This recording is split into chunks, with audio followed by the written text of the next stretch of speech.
પરીક્ષિતનો ઉચ્છેર થયો અને પરીક્ષિતને રાજ્ય સમર્પિત કરવામાં આવ્યું. પરીક્ષિતે ઉત્તર રાજાની કન્યા ઈરાવતી સાથે લગ્ન કર્યું છે. સૌતરસ્ય તનયા મુપયેમ ઈરાવતીમ. કેટલા દીકરા થયા? 4 દીકરા થયા. કયા કયા? જન્મે જયાદિશ્ચતુરઃ તસ્યામુત્પાદય સુતા. મહારાજનો 16 કળાએ સૂર્ય તપ્યો છે. કુશળ રાજવી પાંડવનો વંશ છે અને પરમાત્મા જેની સાથે પ્રેમ કરે છે. અત્યંત પવિત્ર રાજા નીતિથી રાજ્ય કરે છે, ધર્મથી રાજ્ય કરે છે.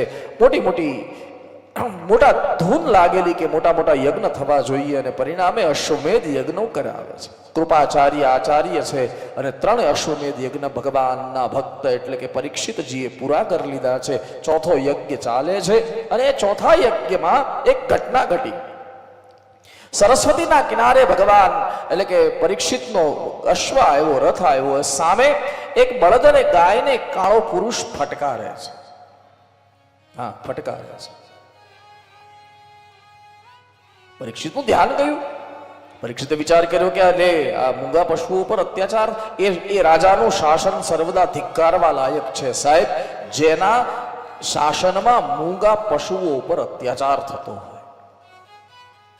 દોડતા આવ્યા, અહીંયા આવીને પૂછ્યું. કાળો પુરુષ હતો, કાળો હતો. આપણે બધા જ કથાને જાણીએ છીએ, કળિયુગ છે. એની સાથે ઘણી બધી ચર્ચાઓ થઈ અને પછી કળિયુગને મારી નાખવાની તૈયારી કરી. કળિયુગે ક્ષમા માંગી, સ્પર્શ કર્યો પગનો. હવે કળિયુગનો સ્પર્શ થઈ ગયો એટલે બુદ્ધિ થોડી ભ્રમિત થઈ. ઘણા લોકો એમ કહે છે કે આ 4 સ્થાન આપ્યા, આમ તો 5 સ્થાનની ચર્ચા છે. 5 સ્થાન આપ્યા એની કરતા કળિયુગને મારી નાખ્યો તો નહીં. કળિયુગને માર્યો નહીં, કળિયુગને 5 સ્થાનમાં બાંધ્યો છે. પરીક્ષિત અત્યંત બુદ્ધિશાળી છે.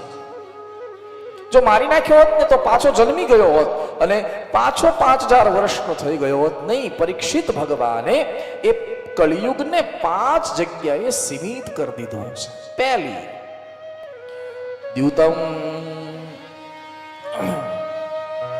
દ્યુત એટલે જુગાર.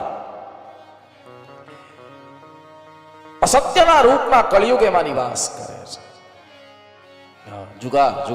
જુગાર રમાતો હોય ત્યાં બેસવું નહીં. જુગાર રમતો હોય એની સાથે ફરવું નહીં અને જુગાર સ્વયં ક્યારેય રમવો નહીં. આટલું કરવાથી કળિયુગની બુદ્ધિ અથવા તો બુદ્ધિમાં કળિયુગ પ્રવેશ કરી શકે નહીં.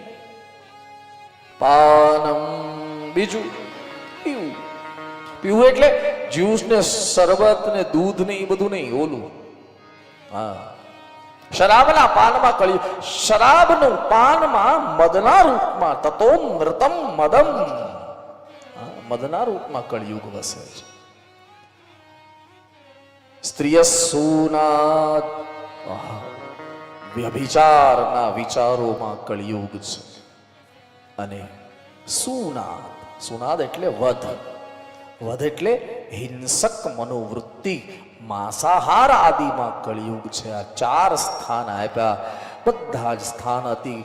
કળિયુગે કીધું કે મહારાજ આ બધા સ્થાન તમે મને આપ્યા બરોબર છે, પણ આ બધા જ પવિત્ર નથી, અપવિત્ર સ્થાનો છે. કોઈ એવું સ્થાન આપો જ્યાં હું નિરાતે રહી શકું. અને પાછળથી 5મું સ્થાન આપ્યું, રજો વૈરંચ પંચમમ.